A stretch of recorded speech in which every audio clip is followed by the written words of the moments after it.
कई बातें ज़्यादा पोलाइटली और अंग्रेज़ी में बिलावल भुट्टो साहब ने भी कर दी इन सेंस। मौलाना साहब ने तो सीधा सीधा इल्ज़ाम लगा दिया कि ये लोग इमरान खान को उस पर प्रोजेक्ट करने की कोशिश कर रहे हैं, उनकी पार्टी बन गए हैं, सब कुछ है। इस तमाम क्लियर पोजीशन हो गई है। अभी भी आपको लगता है कि सो कॉल्ड कोई निगोशिएशंस की उम्मीद है, कोई बातचीत है, या आपके तो आपस में ही ख्यालात बिल्कुल पार्टीज डिफरेंट लाइन पे हैं, तो पीटीआई से किसने बात करनी है? मालिक साहब, पहली गुजारिश तो ये है कि यही बात हम पहले से गुजारिश कर रहे थे। मैंने आज पार्टी की तरफ से सुप्रीम कोर्ट के सामने भी जब पेश हुए तो वहां पे भी ये गुजारिश की थी कि सियासत के फैसले जब अदालती ऐवानों में तो उससे नुकसानात होते हैं, उन फैसलों के फायदे कम होते हैं, इसलिए कि सियासी फैसले प्लस माइनस के साथ होते हैं, 2+2 वाले नहीं होते। लेकिन और अदालत को चाहिए कि सियासी फैसले सियासी ऐवानों में होने दें। हमने उनको अप्रिशिएट भी किया कि आपने इसको फैसिलिटेट किया है, इस तरफ तवज्जो दिलाई है। लेकिन मालिक साहब, ये भी देखिए कि एक तरफ आप एक फैसला है, उसका भी आज जिक्र हुआ अदालत के अंदर। अदालत ने फरमाया कि सिक्योरिटी सिचुएशन बड़ी सीरियस है, लेकिन हमें पहले नहीं बताया गया। मैं अब ये कहूं कि ये खिलाफ हकीकत है तो मुनासिब नहीं होगा। हालांकि उस वक्त भी हम अदालत में मौजूद थे जब अदालत के अंदर सेक्रेटरी डिफेंस ने ये गुजारिश की कि हम अपनी गुजारिशात आपके साथ इन कैमरा करना चाहते हैं कि कुछ ऐसे हकायक हैं जो हम पब्लिक को सामने नहीं रख सकते। तो उनको अदालत ने कहा कि आप अपनी कंसील्ड रिपोर्ट सील्ड लिफाफे के अंदर एनवेलप में हमें दे दें और हम उसको देखने के बाद आपसे कुछ सवाल कर लेंगे। अगर हमने ओपन कोर्ट में कुछ पूछना हुआ तो पूछ लेंगे। लेकिन मेरी इतला ये है कि जिस दिन उनसे पूछना था उसी दिन ये उनको कहा गया, उसी दिन शाम को या आफ्टरनून में ये मुकालमा, ये केस क्लोज कर दिया गया और अगले दिन उनसे रिपोर्ट लेके उसको एनवेलप को देखा गया। अब अदालत का ये हुक्म कि हमें पहले नहीं बताया गया, बाद में जब उन्होंने जाके ब्रीफ किया तो जनाब वो तो चाहते थे, सियासी जमातों को कहा गया कि जी आप बायकाट कर गए थे। हालांकि ये बात भी खिलाफ हकीकत है। हमने बायकाट करने का नहीं, हमने बेंच पे एतराज किया था। हम अदालत का बायकाट नहीं कर रहे और एक ऐलान किया था किसी जगह अपने दुख का, अपने गुस्से का या अदालत के ऊपर अपने गिले शिकवे का इजहार किया कि हम इस दिन पे अदम एतमाद करते हैं।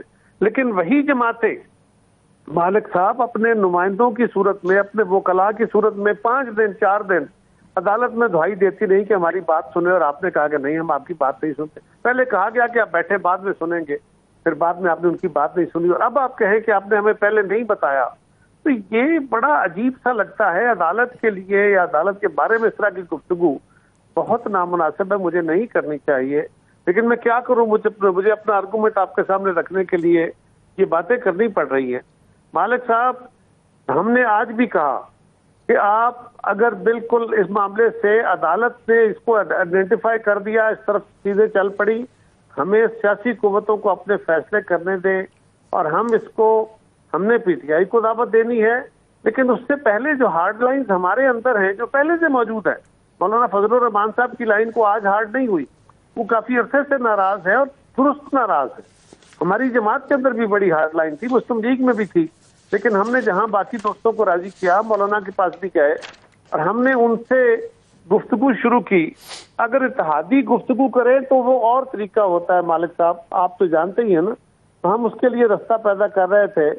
लेकिन फिर ये भी है कि अदालत से गुजारिश फिर भी हमने की, अब भी हम यही करेंगे कि ये सियासी अमल है, इसको सियासतदानों को करने दें। और जो बिलावल साहब ने कहा है कि आप अपना फैसला जो आपने सुनाया है, पार्लिमान, आज भी अदालत ने कहा, मैं भी अदालत में था, पेश हुआ वहां पे, आज भी अदालत ने कहा कि जी हमारे फैसले को किसी ने चैलेंज नहीं किया, सब सियासी जमातें मौजूद हैं, अदालत के एहतराम में खामोश रहे, वरना इस फैसले को पार्लिमान मुस्तरद कर चुकी है।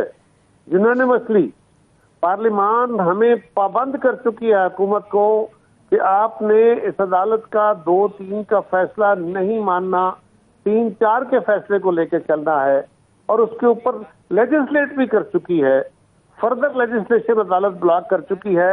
और आखिर में ये भी गुजारिश है मालिक साहब कि अदालत को भी तो अपनी न्यूट्रलिटी की तरफ आना होगा, इसलिए कि इस वक्त जो बेंच बना है, एक नया केस आपके पास आया, फिर सियासी अमल था, फिर वही जज साहिबान आपने बना दिए। आप सियासी जमातों को कह रहे हैं कि जिद है, आप बाकी लोगों को तो कह रहे हैं कि ना का शिकार है, आप बाकियों को तो कह रहे हैं कि हटधर्मी का शिकार हैं। अपनी तरफ भी देखने की जरूरत है कि आपकी तरफ क्या रवैया।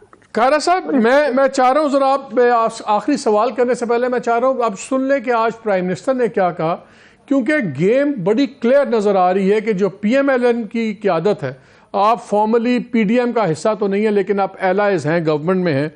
अगर प्राइम मिनिस्टर की जो बात है, बिकॉज अभी आपने भी फ्रैंकली बड़ी सीरियस बात की, आपने कहा है कि 3 जगह आपने इंस्टेंसेस पॉइंट किए हैं जिसके मुताबिक चीफ जज को आप कह रहे हैं, चीफ जस्टिस साहब को, कि उन्होंने गलत बयानी से काम लिया है और हकायक को ऑल्टर करके पेश किया है। आज प्राइम मिनिस्टर ने क्या कहा, ये सुन लें। आइन को अदलिया इंटरप्रेट कर सकती है, उसका इख्तियार है, लेकिन अदलिया आइन को रीराइट नहीं कर सकती है, सिर्फ और सिर्फ पार्लियामान का इख्तियार है।